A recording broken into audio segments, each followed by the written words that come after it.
What if everything you thought you knew about European prehistory turned out to be wrong? Be ready to have your worldview changed in the most profound ways. Hello and welcome back to my channel, Homeros World. And remember, there is a website by the same name, homeros.world. This is the third installment, and today I want to talk about what is wrong with the conventional wisdom about the antique world, Homeros' world, the world of the Iliad, and the world that Homeros describes. Because there is one thing fundamentally flawed, something that does not add up. You know how Schliemann in the 1800s, I think it was 1873, discovered Troy, and he kept digging through the layers of Troy in Anatolia until he came to King Priam's treasure, as he called it. He judged that to be the treasure that they had buried during the siege of Troy. But he also found, higher than that, another layer where the city had been destroyed, which today is called Troy 7a. And the layer he decided was the city of Priam was Troy 2, because he numbered them from below and up. Then he went to Mycenae in Greece, or Mycenae, some say in English, which is obviously wrong. It's a K that later changed to a C in Latin, so I'll stick to the Greek as far as possible. In Mycenae, he found the shaft tombs, which he judged to be the golden mask, that he said was Agamemnon's mask, and he triumphantly decided that, or announced that he had found Agamemnon's face mask, Agamemnon's grave. So then it seemed like it had been solved, until they dated these two, and they found that the city in Mycenae in Greece, in Peloponnesos, had not existed by the time Troy 2 was destroyed. So there went that theory out the window. And instead they said, okay, so the Troy that was destroyed by Agamemnon and the Mycenaeans, the Achaeans, must have been Troy 7a. And that was destroyed at around 1200 BC, give or take a couple of decades, whereas the former one, Troy 2, was destroyed sometime between 2250 and 2300 BC, give or take some decades. So then everything seemed fine, okay? Mycenae, the Mycenaeans from Greece destroyed Troy around 1200 BC.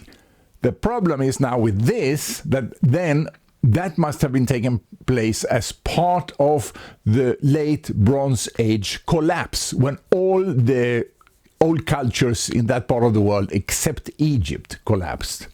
They were all run over by barbarians, foreigners, who came to plunder them and sack them. All right, so then that was the theory for a while. But you know what's happened recently? With more precise method of dating and correlation, it has become clear that Mycenae was sacked before Troy. Maybe not by much, but before Troy.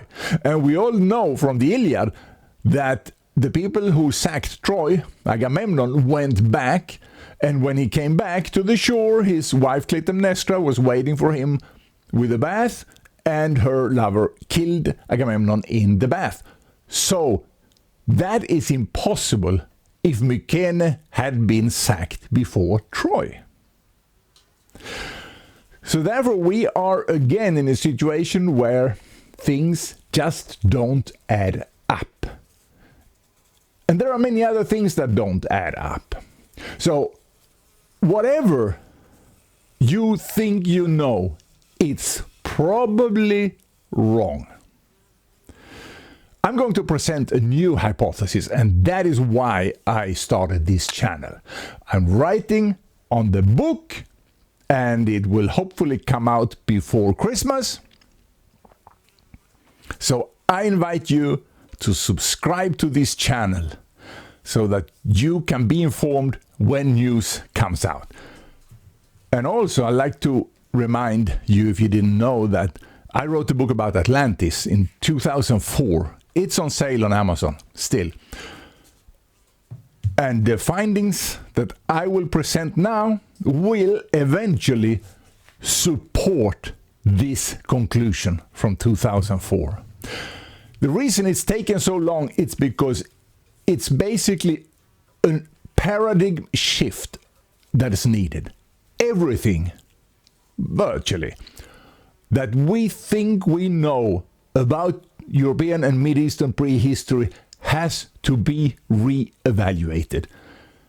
It's absolutely mind-boggling, the changes, and that's why I have chosen not to present the results piece by piece and have them criticized piece by piece, but wait until I have the whole picture ready, which I now have, and can present the whole picture as one complete description.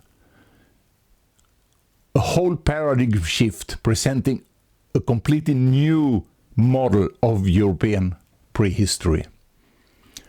I'm sure this will lead to a lot of ruffled feathers, but I'm prepared for it.